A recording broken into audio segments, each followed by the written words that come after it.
कैसे हैं? उम्मीद है आप लोग अच्छे होंगे और पढ़ाई कर रहे होंगे। आज का टॉपिक है संख्या पद्धति। हम लोग सब जानते हैं कि किसी भी संख्या को लिखने के लिए हमें 10 अंकों की आवश्यकता होती है। 0, 1, 2, 3, 4, 5, 6, 7, 8 एंड 9। ये 10 अंकों से हम बड़ी से बड़ी संख्या और छोटी से छोटी संख्या को लिखते हैं। अब जानेंगे जातीय मान के बारे में। लोकल वैल्यू, जातीय मान।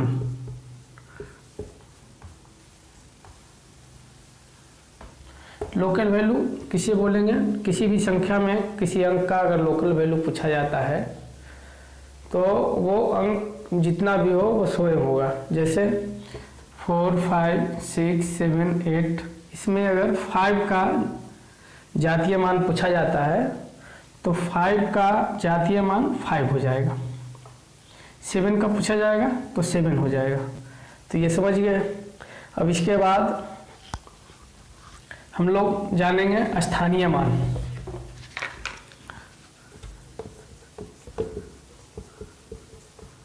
स्थानीय मान प्लस वैल्यू।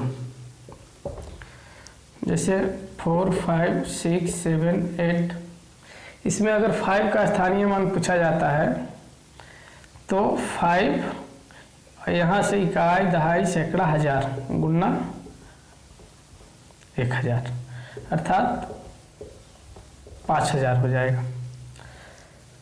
जिस जगह पे है स्थानीय मान का मतलब ये है कि जिस स्थान पर है अंक उसकी वैल्यू। अब 6 का पूछा जाएगा तो कितना हो जाएगा? 6 इंटू इकाई, दहाई, सैकड़ा मतलब 100 से ये गुना हो जाएगा 600। इस तरह से ये दोनों समझ गए। अब कुछ विभक्ति के नियम है उसे जानेंगे। जैसे कोई संख्या किसी अंक से कैसे विभक्त होगा, उसका क्या नियम है। तो आइए सबसे पहले जानते हैं 2 से विभक्त होने का क्या शर्त है। 2 से, जो 2 से विभक्त होने के नियम। तो कोई भी संख्या के इकाई अंक यदि 0, 2, 4, 6 तथा 8 से शुरू हो।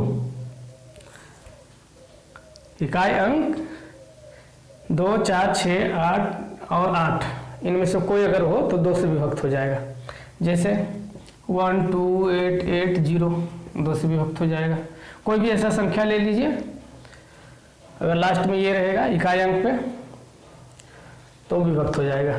अब 3 से विभक्त होने के नियम। 3 से विभक्त होने के नियम ये है कि जो भी संख्या हो उस संख्या के सारे अंकों को जोड़ देंगे। जोड़ने के बाद यदि 3 से वो कट जा रहा है, विभक्त हो जा रहा है तो संख्या भी विभक्त होगा। जैसे कोई एक संख्या ले लीजिए, तो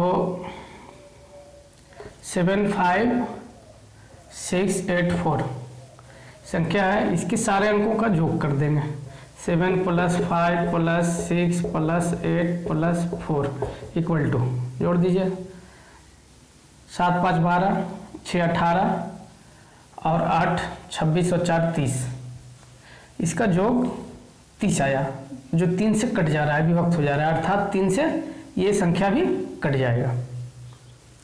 अब 3 से विभक्त होने का नियम और 9 से विभक्त होने का नियम एक ही है। अब 9 से विभक्त होने का नियम,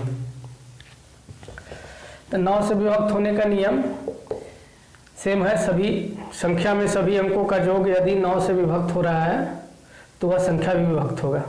चलिए ये तो विभक्त नहीं हो पाया, ये 30 है, 9 से ये डिवाइड नहीं हो पाएगा, नहीं कटेगा। अब दूसरी संख्या एक ले लें, 7, 5, 4, 6, 7, 5, 4, 6, 2, 3। इसको देख लीजिए, 7 + 5 + 4 + 6 + 2 + 3 = 7 5 12 और 4 16 और 6 22 और 2 24 और 3 27 27 जो 9 से विभक्त हो रहा है। तो जब 9 से विभक्त हो रहा है तो ये पूरी संख्या 9 से विभक्त हो जाएगा। ये हो गया। अब आते हैं 4 से विभक्त होने के नियम। 3 और 9 का एक जैसा ही है। संख्या में सभी अंकों का योग यदि 3 से विभक्त होगा तो वो संख्या भी 3 से विभक्त हो जाएगा। 9 में भी वही है। 9 में करना क्या है कि सभी संख्या के सभी अंकों को जोड़ देना है और जो जोगफल आता है उसमें डिवाइड कर देना है 9 से। यदि वो विभक्त हो जाता है 9 से तो पूरी संख्या विभक्त होगा। अब 4 से देखते हैं। 4 से क्या कह रहा है? 4 से विभक्त होने के नियम, इसके शर्त ये हैं कि इकाई और दहाई दोनों मिल करके, दोनों अंक मिल करके जो संख्या बनती है वो संख्या 4 से अगर कट जाता है, विभक्त हो जाता है, तो पूरी की पूरी संख्या 4 से विभक्त हो जाएगी। जैसे ले लीजिए 1 2 3 4 3 2। तो यहाँ हमें देखना है कि इकाई और दहाई दोनों अंक से बनी हुई संख्या, इकाई ये हो गया, दहाई ये हो गया, अर्थात 22 4 से डिवाइड हो जा रहा है तो ये पूरी संख्या 4 से डिवाइड हो जाएगा। अब आइए 5 से डिवाइड होने के नियम। 5 से विभक्त होने के लिए बस 2 ही चीज़ है, इकाई अंक 0 और 5 हो। इकाई अंक संख्या का इकाई अंक, संख्या का इकाई अंक 0 और 5 हो तो वो विभक्त हो जाएगा। जैसे 1 5 9 2 7 और 5 लास्ट में है तो ये 5 से विभक्त हो जाएगा। या फिर 0 कर दीजिए तो ये भी 5 से विभक्त हो जाएगा। अब 6 से विभक्त होने के लिए, 6 से विभक्त होने का नियम यह है कि वैसी संख्या जो 2 और 3 दोनों से विभक्त हो रहे हों, 2 और 3 दोनों से विभक्त होंगे तो वह संख्या 6 से विभक्त होगी। यह जैसे 24 ले लीजिए, 2 से भी कट रहा है, 3 से भी कट रहा है तो 6 से कट जाएगा। अब 7 से विभक्त होने का नियम।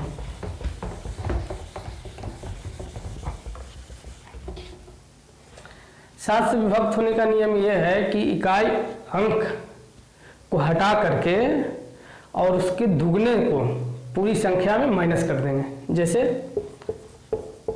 एक संख्या ले लीजिए 882, 882। अब इकाई अंक जो है 2 है तो इसको हटा देना है तो 88 बच गया। अब इसका दुगना जो है इसमें माइनस कर देना है, अर्थात 88 - 4 तो ये हो गया 84। अगर ये बचा हुआ शेष बचा हुआ संख्या 7 से कट जा रहा है तो पूरी संख्या 7 से फिर विभक्त हो जाएगा। जैसे 62 84 12 बार में ये कट जा रहा है तो ये पूरी संख्या कट जाएगी इससे। इकाई अंक के दुगने को इकाई अंक को हटा करके माइनस कर देंगे और जो हमें प्राप्त होगा उसमें डिवाइड करके देखेंगे। अगर वो कट जाता है तो पूरी संख्या कट जाएगी, चाहे जितनी भी बड़ी संख्या हो। अब आइए 8 से डिवाइड होने का नियम। 8 से डिवाइड होने के लिए कोई भी संख्या के इकाई, दहाई और सैकड़ा, ये 3 अंक को हम लेंगे। जैसे 6 7 9 5 4 1 6 तो इसमें इकाई, दहाई, सैकड़ा ये और ये तीनों अंक को संयुक्त रूप से देखेंगे कि इसमें 8 से ये डिवाइड हो रहा है कि नहीं। तो देख लीजिए 8 5 40, एक बच गया, यहाँ 16 हो जाएगा, 8 दूनी 16, मतलब पूरी तरह से कट जा रहा है। तो ये क्या होगा, पूरा पूरा 8 से कट जाएगा। समझ गए? इसमें ये है कि इकाई, दहाई, सैकड़ा। 4 वाला में क्या था कि इकाई और दहाई दोनों अंक से जो संख्या बनती है वो संयुक्त रूप से 4 से कट जाए। और इसमें इकाई, दहाई, सैकड़ा ये तीनों अंकों से जो संख्या बन रही है, 416 बन गया इसमें, वो 8 से अगर विभक्त हो रहा है पूरी तरह से, तो वो संख्या पूरी तरह से विभक्त हो जाएगा। चलिए 9 तक हो गया, 10 का तो है नहीं, 10 तो समझ ही रहे हैं, कोई भी संख्या में 0 हो 10 से कट जाएगा। अब 11 से, 11 से विभक्त होने का नियम क्या है, किसी भी संख्या का सम स्थान के अंकों का योग माइनस विषम स्थान के अंकों का योग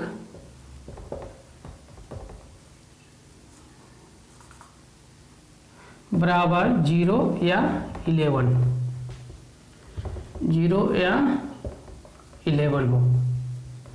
यहाँ कह रहा है जैसे कोई भी संख्या हो तो सम स्थान के अंकों का योग माइनस विषम स्थान के अंकों का योग, अगर दोनों को घटाएंगे या तो 0 आ जाए या 11 आ जाए, तो उस स्थिति में 11 से ये विभक्त हो जाएगा। तो एक संख्या ले लीजिए, जैसे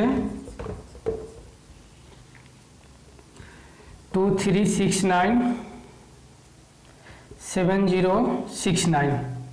तो इसमें सम स्थान विषम स्थान कैसे पता करेंगे, तो ये 1 है, 2 3 4 5 6 7 8 ऐसे है, ये 8 अंकों की संख्या है।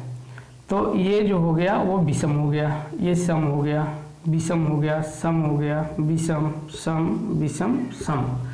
तो इसको जोड़ लीजिए, सम स्थान इधर ही से चलिए, 2 + 3 छूट जाएगा, 6 + 7 + 6 माइनस फिर 3 + 9 + 0 + 9। अब इसको देख लीजिए, ये हो गया 8 और 7 15 और 6 21 माइनस ये हो जाएगा 9 3 12 और 9 21 बराबर 0। अर्थात ये संख्या जो है 11 से डिवाइड हो जाएगा, क्योंकि यहाँ 0 आया है। अब एग्जाम्पल में जिसमें माइनस करने पे 11 आ जाए वो देख लेते हैं।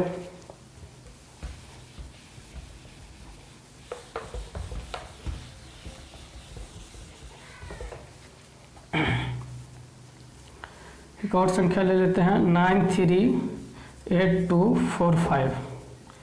इसमें भी सम विषम देख लेंगे, तो ये विषम हो गया, ये सम हो गया, विषम सम विषम सम।